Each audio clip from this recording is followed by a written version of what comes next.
For a century, early Islamic expansion moved rapidly across the Middle East. In 717, that momentum crashed against the massive stone walls of Constantinople. The failure of the siege forced a total revision of Islamic strategy. The ambition of a quick conquest of the Roman East collapsed, replaced by the prospect of an endless, grinding struggle for the borders. Neither empire could land a decisive blow. They found themselves deadlocked, bleeding resources in a war of attrition across a mountain frontier that had no clear or permanent boundary. This strategic stalemate in the north necessitated a new approach to defense. The Caliphate began to engineer a specialized, highly militarized ecosystem along the border, a system designed to absorb constant conflict. The physical fault line of this conflict was the Taurus and Anti-Taurus mountain ranges, a treacherous natural barrier dividing Anatolia from Syria. In the early years of the war, both powers pursued a strategy of destruction within these mountains. They dismantled towns and forced populations to retreat, creating a deserted no-man's land known in Arabic as al-Dawahi, the outer lands. This empty space presented a massive security risk. Without a permanent presence, the Caliphate could not prevent Byzantine raiding parties from slipping through the passes to strike deep into the Syrian interior. In 786, Abbasid Caliph Harun al-Rashid formalized a plan to close this gap. He ordered the reconstruction and repopulation of the abandoned mountain outposts, organizing them into a dedicated administrative province called Jund al-Awasim. By settling the void, Harun al-Rashid transformed a passive wasteland into an active, weaponized shield for the empire. The new borderland functioned as a two-tiered defensive system, structured to provide defense in depth. The first tier was the al-Thugur, meaning the clefts or the spaces between the teeth. These frontline strongholds intercepted enemy cavalry. Behind them lay the Al-Awasim, or the protectresses. This inner line of fortified cities provided logistical support and fallback positions.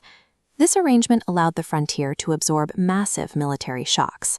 If the front line was breached, the inner protectresses prevented the breakthrough from turning into a total collapse of the Syrian border. While often described in purely military terms, these borderlands were far from being desolate or isolated outposts. The Abbasids populated the frontier with a diverse mix of settlers.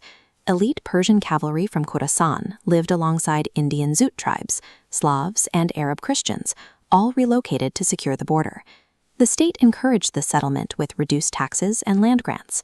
Farmers and merchants moved in to provide the agricultural revenue and specialized labor required to maintain the local garrisons. Tarsus grew into an international center for the frontier, housing tens of thousands of volunteers who traveled from across the Islamic world to live and serve in the permanent garrison. The frontier's strength was generated by this civilian military economy, which produced the food, taxes, and manpower necessary to maintain a state of perpetual war. Every year, the frontier launched highly organized seasonal expeditions. These summer raids, known as the Saifa, saw massive columns of cavalry ride through the passes to plunder Byzantine territory and project imperial power. The Byzantines adapted by avoiding direct combat. As the raids approached, local populations evacuated to Cataphagia, fortified mountain refuges designed to keep civilians and livestock out of reach. Byzantine defenders relied on an early warning network of fire beacons to signal the capital. Light militias would shadow the Islamic columns, waiting for the raiders to exhaust themselves before striking back during their retreat. Islamic strategy focused on seasonal strikes and psychological dominance, while Byzantine strategy prioritized survival and guerrilla harassment. These contrasting methods of warfare reached a violent equilibrium. For generations, neither side could permanently displace the other, keeping the borderlands in a state of dynamic, regulated conflict.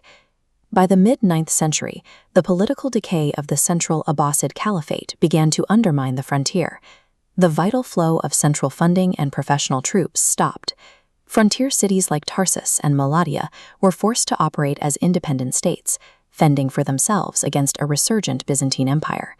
In 863, the Battle of Lalakayan shattered the power of Malatya. This defeat signaled a permanent shift in the balance of power as the Byzantines began to systematically dismantle the Arab borderlands. The loss of centralized support transformed the once unified defensive shield into a series of isolated, vulnerable targets. Between 964 and 965, Emperor Nicephorus II Phocas led a final Byzantine breakthrough, overrunning the fortifications that had held for 2 centuries.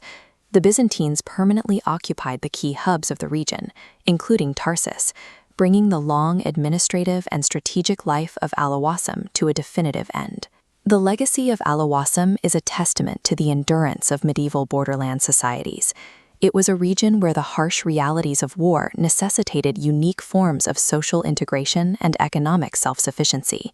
Which other forgotten frontiers or overlooked chapters of Islamic history should we explore next? Let us know in the comments. While the physical outposts eventually fell, the frontier ecosystem successfully protected the Islamic heartland for over 200 years.